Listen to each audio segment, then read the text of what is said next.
Maio 6, Ruth 2, verso 1 a 4, verso 22. Havia em Belém um homem rico e respeitado chamado Boaz. Ele era parente de Elimeleque, marido de Noemi. Certo dia, Ruth, a moabita, disse a Noemi: "Deixe-me ir ao campo ver se alguém, em sua bondade, me permite recolher as espigas de cereal que sobrarem." Noemi respondeu: "Está bem, minha filha, pode ir." Ruth saiu para colher espigas após os ceifeiros. Aconteceu de ela ir trabalhar num campo que pertencia a Boaz, parente de seu sogro Elimeleque. Enquanto Ruth estava ali, Boaz chegou de Belém e saudou os ceifeiros: "O Senhor esteja com vocês." "O Senhor o abençoe", responderam os ceifeiros.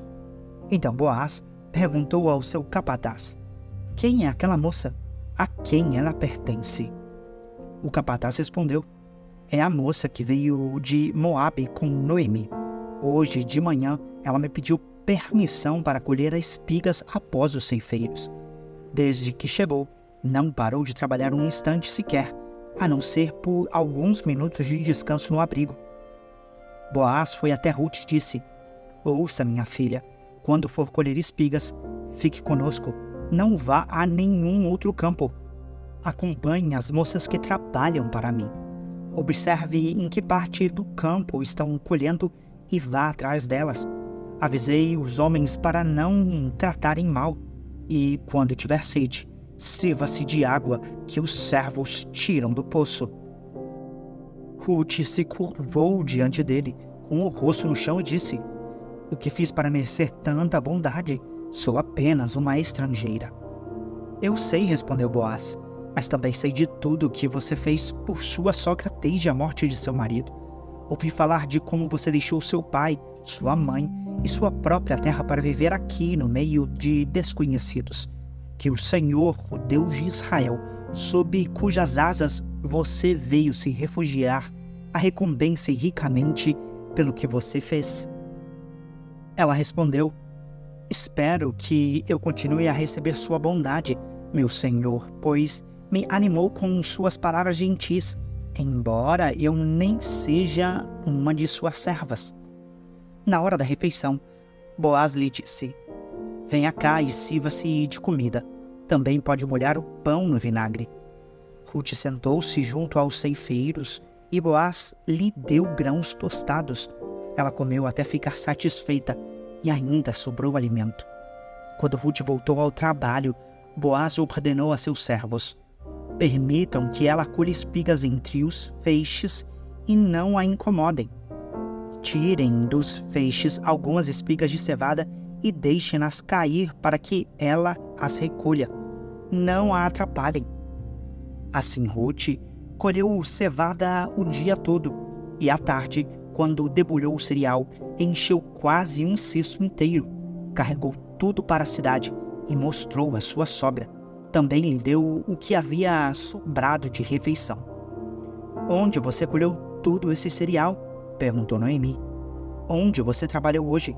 Que seja abençoado quem a ajudou." Então Ruth contou à sogra com quem havia trabalhado: "O homem com quem trabalhei hoje se chama Boaz." "O Senhor o abençoe", disse Noemi à nora. "O Senhor não deixou de lado sua bondade, tanto pelos vivos como pelos mortos.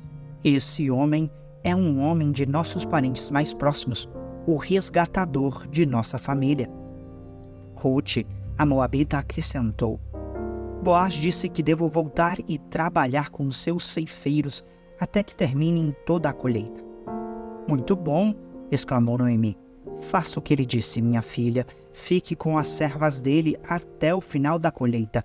Em outros campos, poderiam maltratá-la." Assim, Ruth trabalhou com as servas nos campos de Boaz e recolheu espigas com elas até o final das colheitas da cevada e do trigo. Nesse tempo, ficou morando com sua sogra. Certo dia, Noemi disse a Ruth: "Minha filha, é hora de eu encontrar para mim um lar seguro e feliz. Esse Boaz, senhor das moças com quem você trabalhou, é nosso parente próximo. Hoje à noite, ele estará na eira, onde se debulha a cevada. Faça o que lhe direi. Tome banho, perfume-se e vista sua melhor roupa. Depois, vá até lá. Mas não deixe que Boaz a veja enquanto ele não tiver terminado de comer e beber. Repare bem no lugar onde ele se deitar. Então vá, descubra os pés dele e deite-se ali. Ele lhe dirá o que fazer. Farei tudo o que você disse, respondeu Ruth.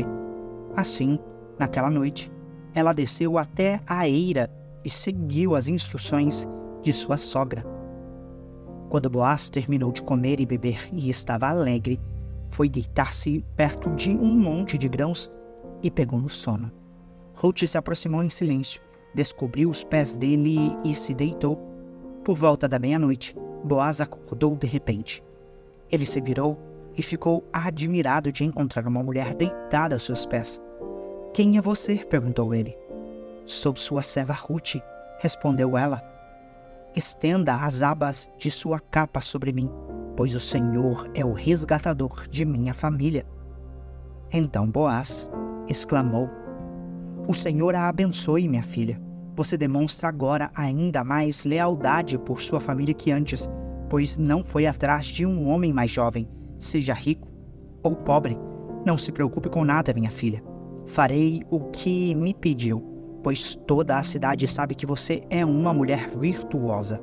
Mas, embora eu seja de fato um dos resgatadores de sua família, há outro homem que é parente mais próximo que eu. Fique aqui esta noite e pela manhã conversarei com ele. Se ele estiver disposto a resgatá-la, muito bem, que ele se case com você. Se não quiser, tão certo como vive o Senhor, eu mesmo a resgatarei." Ruth ficou deitada aos pés de Boaz até de manhã, mas se levantou-se antes de raiar o dia, pois Boaz tinha dito: "Ninguém deve saber que uma mulher esteve na eira." Então Boaz lhe disse: "Traga-me sua capa e estenda-a aqui." Ele despejou sobre a capa 6 medidas de cevada e a pôs sobre as costas de Ruth. Depois ele retornou à cidade. Quando Ruth voltou à sua sogra, ela lhe perguntou: "Como foi, minha filha?" Ruth contou a Noemi tudo o que Boaz havia feito e acrescentou: "Ele me deu estas 6 medidas de cevada e disse: 'Não volte para sua sogra de mãos vazias.'" Então Noemi disse: "Tenha paciência, minha filha, até sabermos o que vai acontecer. Boaz não descansará enquanto não resolver esta questão ainda hoje." Boaz foi à porta da cidade e sentou-se ali. Neste momento, ia passando o parente resgatador que ele havia mencionado. Boaz o chamou: "Venha cá e sente-se, amigo. Quero conversar com você." O homem foi e se sentou. Então Boaz chamou 10 autoridades da cidade e pediu que se sentassem com eles. Em seguida, disse ao resgatador da família: "Você conhece Noemi, que voltou de Moabe. Ela está vendendo a propriedade de nosso parente Elimeleque. Pensei que devia falar com você a esse respeito, para que você a resgate caso tenha interesse. Se quer a propriedade, compre-a na presença das autoridades do meu povo. Se não tiver interesse por ela, diga-me logo, porque depois de você, sou o resgatador mais próximo." O homem respondeu: "Está certo, eu resgatarei a propriedade." Então Boaz lhe disse: "É claro que, ao comprar a propriedade de Noemi, você também deve se casar com Ruth, a viúva moabita. Desse modo, ela poderá ter filhos que levem o nome de seu marido e mantenham a herança na família dele." "Se é assim, não posso resgatá-la", respondeu o parente resgatador. "Isso poria em risco minha própria herança. Resgate você a propriedade. Eu não posso fazê-lo." Naqueles dias, havia o seguinte costume em Israel: quando alguém queria transferir o dinheiro de resgate e troca, tiraria a sandália e a entregava a outra pessoa para validar publicamente a transação. Assim, O outro parente resgatador tirou a sandália e disse a Boaz: compre você a propriedade. Então Boaz disse às autoridades da cidade e ao povo ao redor: vocês são testemunhas de que hoje comprei de Noemi toda a propriedade de Elimeleque, Quilion e Malom, e, junto com a propriedade, tomei como esposa Rute, a viúva moabita de Malom. Assim, ela poderá ter um filho que leve o nome da família de seu falecido marido e herde a propriedade da família aqui na cidade natal dele. Vocês hoje são testemunhas disso. As autoridades da cidade e todo o povo que estava na porta responderam: somos testemunhas. Que o Senhor faça a esta mulher que chegue à sua família o que ele fez a Raquel e Lia, das quais descendeu toda a nação de Israel. Que você seja próspero em Efrata e famoso em Belém. Que o Senhor lhe dê com esta jovem uma descendência numerosa como a de nosso antepassado Pérez, filho de Tamar e Judá. Boaz levou Rute para a casa dele e ela se tornou sua esposa. Quando Boaz teve relações com ela, o Senhor permitiu que ela engravidasse e ela deu à luz um filho. Então as mulheres da cidade disseram a Noemi: louvado seja o Senhor, que hoje proveu um resgatador para sua família.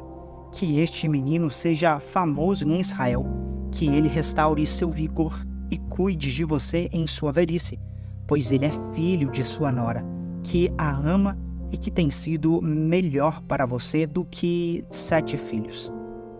Noemi pegou o bebê, aninhou-o junto ao peito e passou a cuidar dele como se fosse seu filho. As mulheres da vizinhança disseram: Noemi tem um filho outra vez. E lhe deram o nome de Obed. Ele é o pai de Jessé, pai de Davi. Esta é a genealogia de Pérez. Pérez gerou Esrom. Esrom gerou Rão. Rão gerou Aminadab. Aminadab gerou Naasson. Naasson gerou Salmon. Salmon gerou Boaz. Boaz gerou Obed. Obed gerou Jessé. Jessé gerou Davi. João 4, versos 43 a 54. Depois daqueles 2 dias, Jesus partiu para a Galiléia. Ele mesmo tinha dito que um profeta não é honrado em sua própria terra. Mas, uma vez que os galileus haviam estado em Jerusalém para a festa da Páscoa e visto tudo que Jesus fizera, eles o receberam. Enquanto Jesus viajava pela Galiléia, chegou a Caná, onde tinha transformado água em vinho. Perto dali, em Cafarnaum, havia um oficial do governo cujo filho estava muito doente.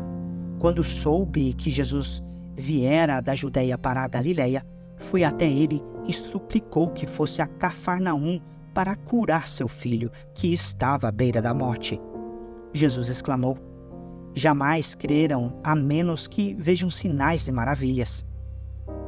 O oficial implorou: Senhor, por favor, venha antes que meu filho morra.